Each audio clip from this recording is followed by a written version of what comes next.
So, update lang sa sniper natin. So, meron tayong konting problema dito sa baba. So, napansin ko kasi na medyo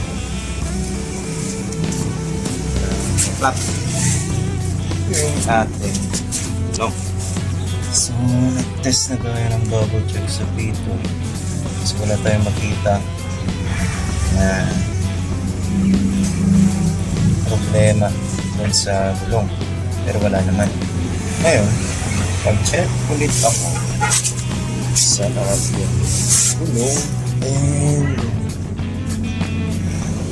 check ako sa gulong natin and yan, confirm. Meron tayong pako dito. Yan. So, binumbuhan ko to kagabi ng 22 PSI. Ngayon, check na natin ulit. Yan, check natin ngayon using the tire inflator ng ating na binili natin sa Shopee rin.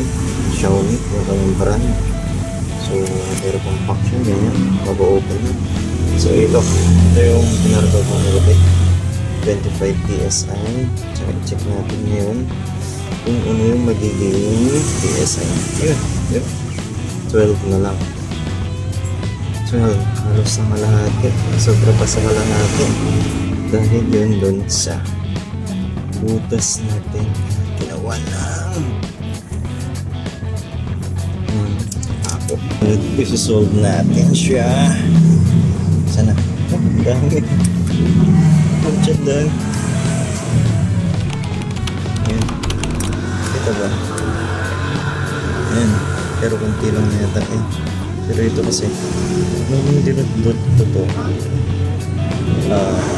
lumalabas yung hangin. Yan, so solusyonan natin ngayon gamit ito matagal na natin nakatagong sikareto. Yan. So tsaka ito siya. So ito ay product ng Cycle Seal. Link in the description below. So, ang nagustuhan ko kasi dito, liquid pa rin siya. Ayan, liquid pa rin. Matagal na to. Around 3 months na dito sa aking compartment.